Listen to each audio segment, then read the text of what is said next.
Hi everyone, today we'll talk about investment-linked policies. And this is usually for people with higher risk or returns along with some sort of flexibility in paying for their premiums.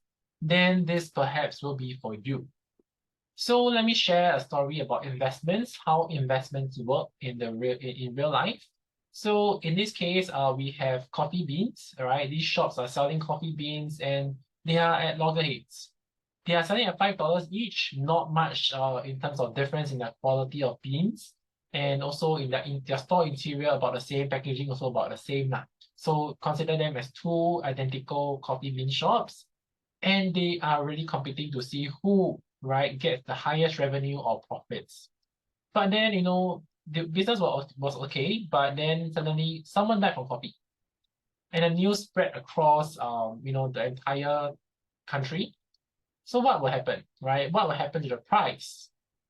So for example, right, people start to stop their demand and, it is difficult to get people to, consume coffee after such a news. And both of these stores, right, they actually reduce the price to $2.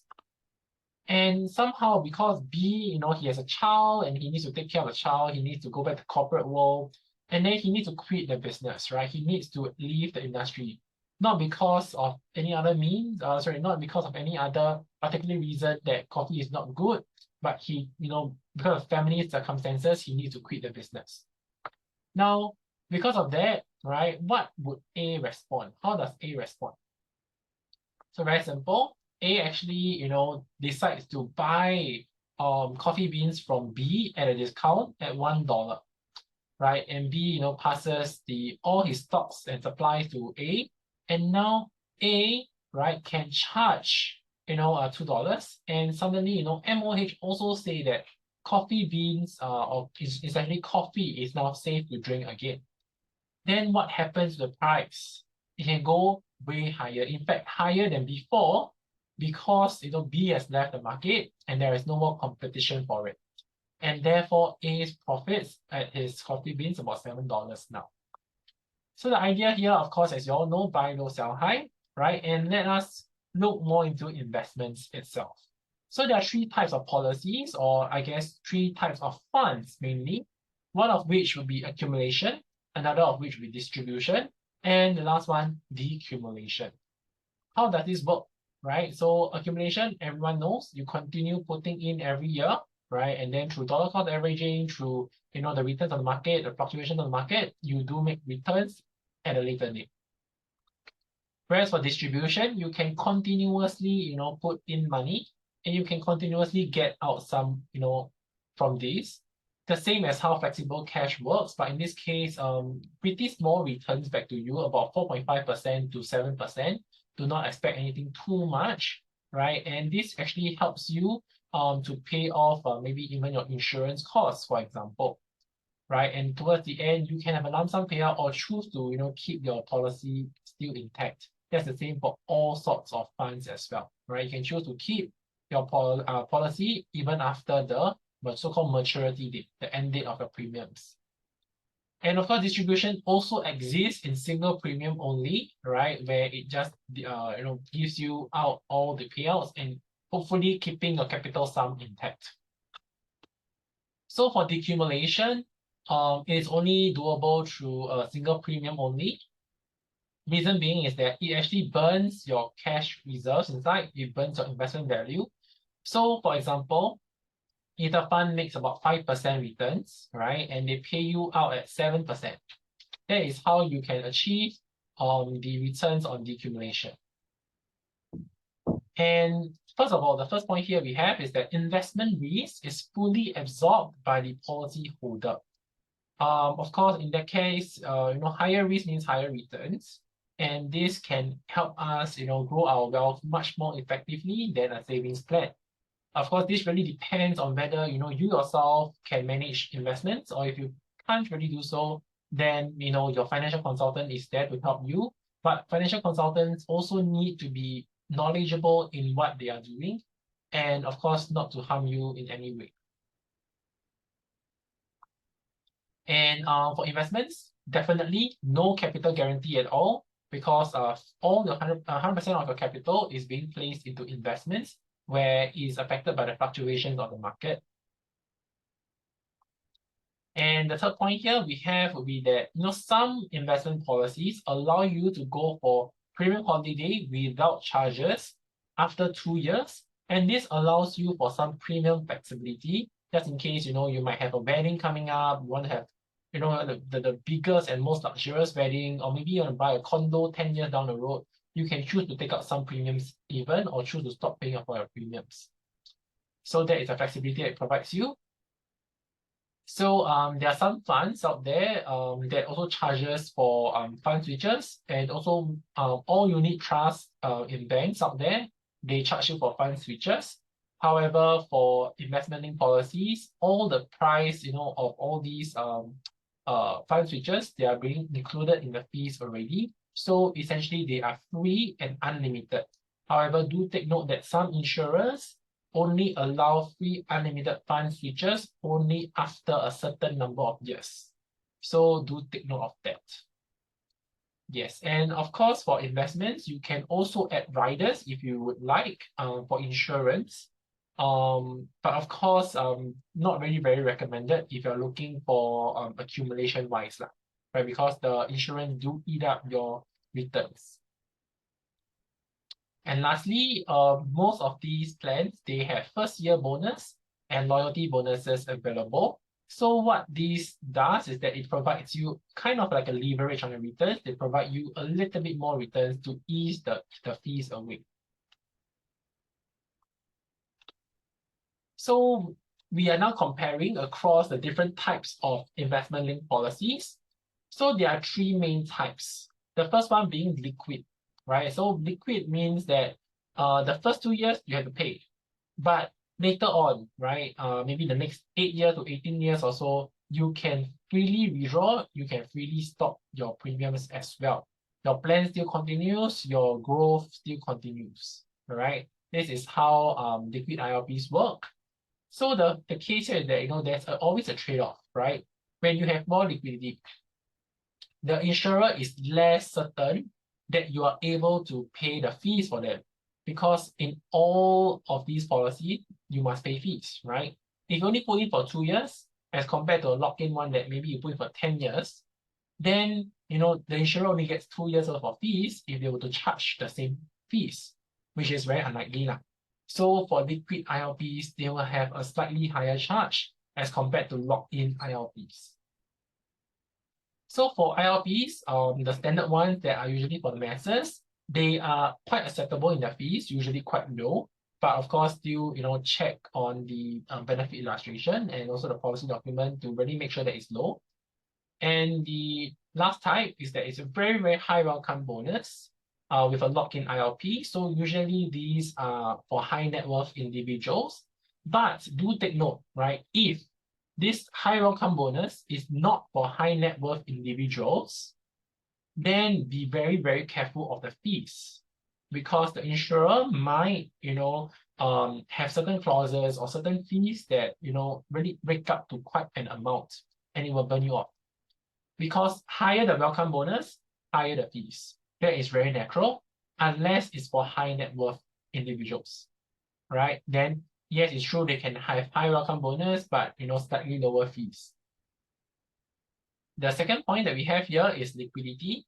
So for liquid ILPs, as the name suggests, is really very high. You can choose to stop paying premiums and withdraw 2 years later. But for locked-in ones, obviously you cannot withdraw. Okay, I mean you can, but it comes with surrender charges. And liquid ILPs, the more you put, the bigger the bonus. All right. Same thing for lock-in ILPs. The bigger you put, the more bonuses there are.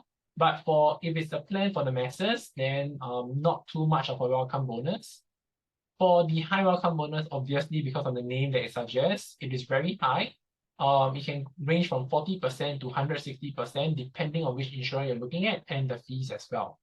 So generally, be careful of the marketing gimmicks out there. When there is high welcome bonus, really, really check the fees, right? And the fourth point that we have here, loyalty bonuses. For liquid ones, obviously, the more you put, because you can choose not to put it. So the more you put in, the more rewarded you are. Whereas for locked-in ILPs, they give you a certain percentage more, maybe about 0.8 for every block of 8 years, for example. Right? So this is just to give you some sort of consolation that putting in money actually does get you a little bit more at the end. And of course, the unique point that we have here, who should use what type of policies? Usually the liquid ILPs are meant for fresh graduates or individuals who are unsure of their cash flow. For example, they want to buy a house, a condo in like 10 years time, for example. Then the first 2 years are locked in. The other 8 years, you can actually choose to withdraw. And you can even choose to stop paying premiums so that you can afford more for your house. So this is one way of how we can use liquid ILPs. Or in fact, let's say for self-employed, where there's quite a variability to their income, this may be pretty useful for them. Now with locked-in ILPs, do take note also that obviously if you have a stable job, this is very, very helpful with much lower fees as well. But of course, another unique point to take note would be that it allows for distribution. Right, so distribution pays you slowly but a bit, right, based on the returns that you get. It helps you to generate income to subsidize your other expenses. For example, housing loans or your insurance premiums. And this is quite popular amongst corporate workers. And the reason so because that distribution helps to ease off costs later on. But at the same time, you are still investing per se, right? And after the end, maybe let's say 10 years, the amount that you withdraw is still quite substantial. So some common beliefs of ILPs would be that lack of liquidity. So it depends which plan you choose, right? Remember?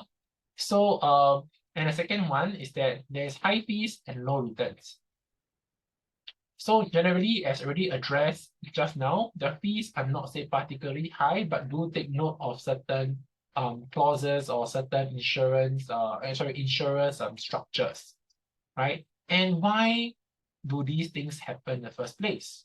So it is at first you believe in diversification, then all these things can be answered and very acceptable as well. So first of all, lack of liquidity.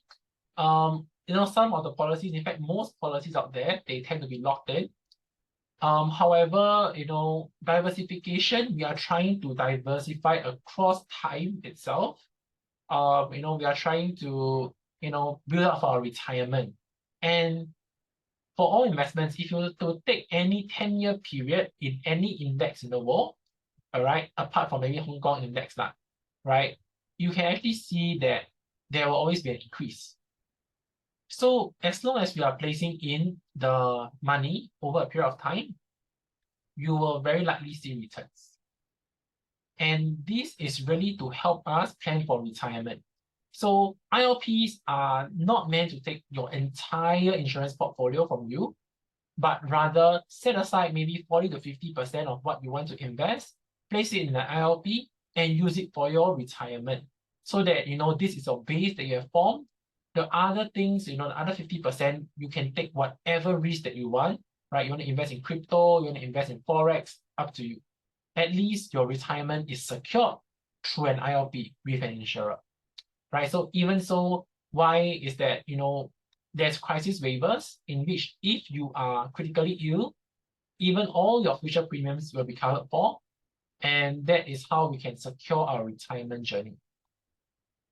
Second thing here is that, generally investments, if you were to invest it on your own, you will still do dollar cost averaging anyway, all right? Maybe sometimes not so disciplined, right? And we are, swayed by the emotions of, the downfalls of the market, right? And generally, you see, if your investments fall, if your own investments, decline in returns, will you still hold it, right? Even if it's meant for, holding it for 5 years, 8 years, 10 years, you will still hold on to it, right?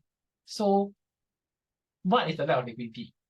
Not really, right? It's the same when you're doing your own investments. So the third one, right? That's what I was mentioning just now. Essentially, do not think that lack of liquidity means something bad, because first of all, it's a disciplined way of saving, It is meant for our retirement. We have to be consistent and disciplined in building our retirement. For example, if you were to plan for a maybe 6 months holiday, right? You might take maybe even 1 year, 2 years to think about it. But now you're going for a 20 years holiday. How much more must we then plan for this journey? Second thing, high fees, low returns. But as long as you believe in diversification, all right, you will find that actually, the fees are not so particularly high. For example, right, what we tend to diversify across would be asset classes, industries, geography. And one more last thing, very importantly, health. All right, so we are sometimes unsure what will happen to us if we are on our sick beds. Can we still have the energy to leave our fingers to click the trade button? Right, a little bit hard. Or even if you have condos, can we still manage these condos well? Right. So when we have diversification, it always comes at a cost. If you yourself to buy multiple stocks, many different stocks from many different countries, you will still incur a lot of transaction costs. And in fact, with an insurer, you have the economies of scale, right? We actually pay much less transaction costs in that case, right? Yeah. So for example, if you were to invest in S&P, all right, the US top 500 companies, the only thing that you're diversified across will be industries, right? Because asset classes is only equities, geography-wise is only US. Of course, sometimes MNCs, multinational companies, they have access to other countries, but generally mainly concentrated in the US, right? And some people tell me, hey, but then I invest in the world index. But if you look at the constitution of the world index, it is still 70% or so in US stocks. And that's why, per se, you are not really diversifying across geographies as well. So in this economic environment, the US, may not really perform very well now. They have been doing quantitative easing for the last 14 years. They have practically borrowed 14 years of happiness, right? Same thing as, drinking and then having a hangover the next morning. That is what they are having right now. They are having a hangover, maybe for the next 14 years. So the US alone might not be, the only form of return, and in fact might not be anything stellar from there, right? And that's why we need to tap into markets such as China and India. The population is growing, the technology is improving, the markets have been growing quite rapidly. And of course, they are quite stable against, let's say, the threat of COVID, the threat of war. And in fact, if you were to look at the returns of certain emerging markets, right? Thailand 22%, Vietnam, I think, reaching a high double digit. Overall, why? Because they are resilient against war because of the energy sources that they have, like palm oil, things like that. So different time periods, different situations, we need to then invest differently. We need to place in our funds and switching in here and there. So if you were to manage it on your own, if you were to just switch funds like that, it costs a lot in terms of transaction cost. However, with an insurer, it is free to actually do the fund switch. And of course, we don't have time the market. This is when it is actually best for you to time the market. So if we believe in diversification, then of course, in a sense, less risk means lower returns. So of course, if you're looking at 8% returns, 10% returns net, very difficult. I don't think any insurer or any FC can, say that is achievable. In fact, because the funds itself, they are not particularly very, very high returns per se. The reason being is that the risk is pretty low. Yeah. So the idea here is that if we are saving for retirement, we need to play it safe. So even as an avid investor myself, I do also delve into ILPs to really ensure that my retirement is secured, and whatever other money that I have, I can then take whatever risk I want. I can do whatever sort of any sort of investment that I want to grow my returns faster, right? And that's when when a 10 times, 20 times returns opportunity come, we can tap upon it, while knowing that you have ILPs set aside for retirement. So just to do a simple Excel calculation and tabulation of all the results. Okay, for example, in this case, I'm just bringing an example here, Proof Vantage 12. If you're looking at the returns, if you do not distribute the amounts out, let's say the funds, they return you about 5.7%, all right, in terms of the net returns from the fund itself, but not inclusive of policy fees, welcome bonus, and loyalty bonuses. In fact, if you look here, 5.7% returns per year. However, on the internal rate of return is 5.9%. In fact, this is negative fees. Why so? It's because of the huge welcome bonus as a leverage. So this helps you with freeing off the fees and in fact getting more returns. So you might be thinking, wow, we are such at negative fees. Actually, if you were to look at it in terms of admin charges, the cost itself is pretty high. It's more than enough to actually pay for commissions, pay the operations of these funds and the policy itself. But why then do you still have the negative fees? The reason here is very simple. Okay, it's actually because the returns that we are getting, we are looking at about 5+%. Whereas to an insurer, the amount of money, if being set with them, they can only generate about 3% returns. That's why they do not mind so-called lending you for leverage, for returns, and then they slowly eat back in fees later on. Because the returns that you can get will be about 6% or so, and your welcome bonus grows by that 6% while they slowly chip it off away. And that's how they decide that, hey, I can give you higher welcome bonuses. Of course, take note that this particular policy is meant for high net worths, and that's why the admin charge is pretty low, while giving you such high welcome bonus.